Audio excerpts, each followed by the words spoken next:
तो एक इवेंट हुआ था, उसमें मुझे पता चला कि जो स्टॉक के लीडर्स थे, स्टॉक के लीडर्स मतलब सर R6 टाइप के लीडर्स थे, उनके भी वहां पे 100-100 करोड़ रुपए उन्होंने कमाए उस बुल रन में, सिर्फ 3000 की टीम बना के। हम 1500 पे वही इनकम, टीम मेहनत आता और कम परेशानी, फिर उतना पैसा हम बना सकते हैं 2025, क्योंकि हर 4 साल बाद एक बुल रन आता है। आपने 17 का देखा, 21 का देखा, अभी 25 का देखना बाकी है। तो कितने लोग रेडी है इस 2025 में इस बुल रन में पैसा बनाने को, कमाने को? सभी लोग, सबके सब।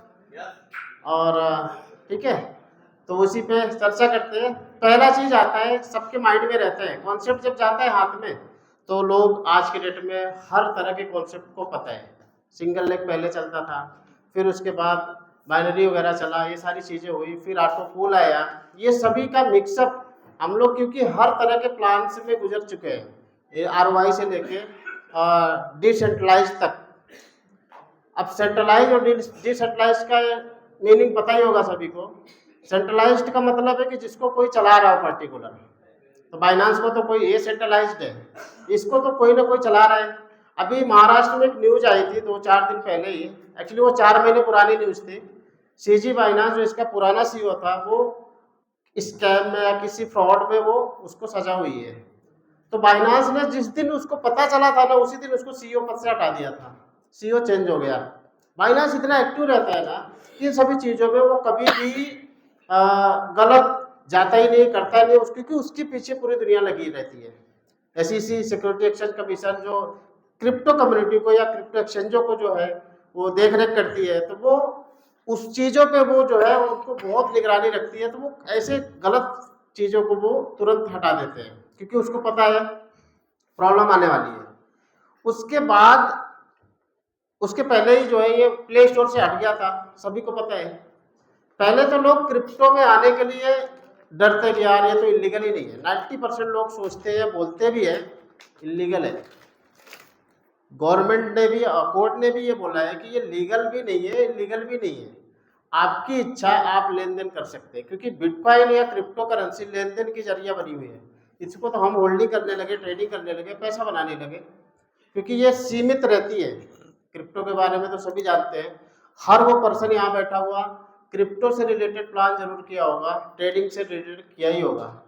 तो कंपनियां जो है वो हमारा पैसा अब तक लेके अपने पास जाती है, और फिर एक रिटर्न ऑफ इन्वेस्टमेंट के नाम पे कुछ परसेंटेज मंथली, हो सकता है ज़्यादा बोल के जाए, क्योंकि हम अट्रैक्ट कहाँ पे होते हैं, जहाँ हम सोचते नहीं है ना, उससे ज़्यादा जब मिलने लगता है तो हम वहाँ पे झुक जाते हैं, या फिर मतलब करने को सोच लेते हैं प्लान।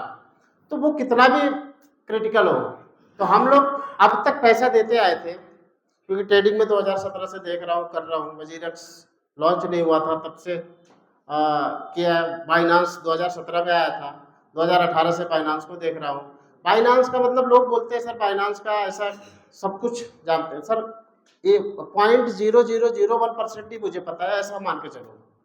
इतना मतलब बाइनांस इतना बड़ा है ना, कितनी फीचर्स है। आप देखो 182 MB का ऐप है, हो गया अभी। ये जब भी 10 MB का था ना, तब से देख रहा हूँ इसको। ये जब जब अपडेट होता है ना, तो इसकी साइज बढ़ती जाती है, इतने सर्विसेज वो कर दिए। तो बाइनांस क्या है, अभी प्ले स्टोर से हटा था, लोग डरे हुए थे, अरे बाइनांस तो हट गया, अभी तो काम बंद, मतलब ऐसा लगने लगा। अब तो हाईटेक बोट वाले भी गए, तो अपन प्लान बी कर रहे थे, उस समय प्लान बी सोच रहे थे। बाईबिट एक्सचेंज इस समय नंबर 2 पे है, उस समय दूसरा एक्सचेंज नंबर 2 पे था, हुबई। जब बाइनांस हाईटेक बोर्ड लॉन्च हुआ था ना, तो 2 एक्सचेंजों का टारगेट लेके चल रहा था, क्योंकि ये नहीं तो ये बाइनांस स्मूथ चल रहा है, तो हुबई का जरूरत ही नहीं पड़ा। तो जब बाइनांस के प्रॉब्लम हुए ना, तो हुबई को, तो भी वो उससे अच्छा एक्सचेंज बाईबिट हो चुका था, तो बाईबिट पे चीजें शुरू हुई, प्लानिंग होने लगी, तब तक बाइनांस ने सोल्यूशन दे दिया, क्योंकि वो इतना बड़ा मार्केट हटाना नहीं चाहता इंडिया से। लोग इंडिया में बिजनेस करने को बहुत मेहनत करते हैं, उसको तो बिना मेहनत का समझो ऐसे मिल गया जबरदस्ती से। हम लोग बाइनांस बता रहे थे किसका बेनिफिट हो रहा है, बाइनांस का ही हो रहा है।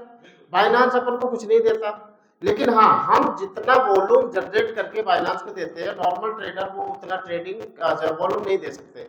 बोर्ड क्या करता है, 1-2% प्रॉफिट पकड़ के कंटिन्यूसली वॉल्यूम देता है, और उस वॉल्यूम से आप देखोगे हॉट में जितने कॉइन होते हैं ना, वॉल्यूम की वजह से हॉट में जाते हैं, जितने ज्यादा जिसकी वॉल्यूम वो उतना हॉट में रहते हैं।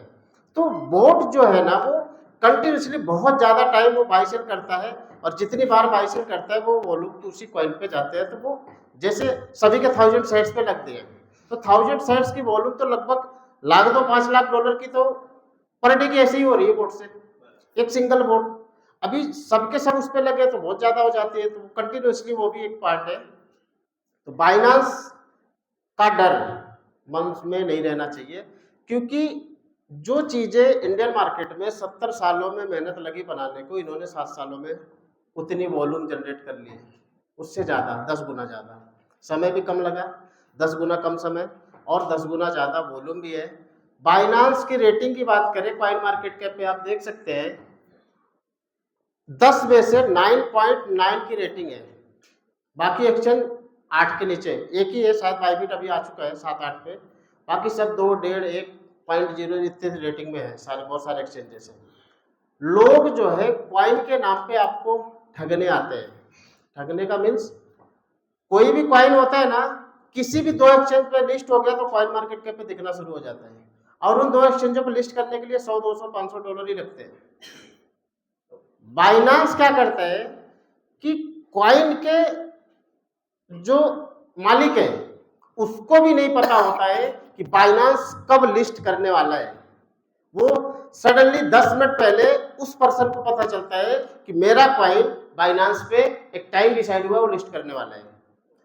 वो एक सिक्योरिटी पर्पज होती है, उसका क्राइटेरिया है, और इसी वजह से वो इस तरह से करता है कि जिन, अभी आपने देखा होगा अभी नए नए 2-3 कॉइन लिस्ट हुए हफ्ते भर पहले, कितना अच्छा रिटर्न दिए, एक एक दिन में 100% गए। तो हमको नहीं पता, वो बाइनांस पे सिर्फ अनाउंस हो जाए उस कॉइन का, तो वो कॉइन बाकी एक्सचेंजों पे लोग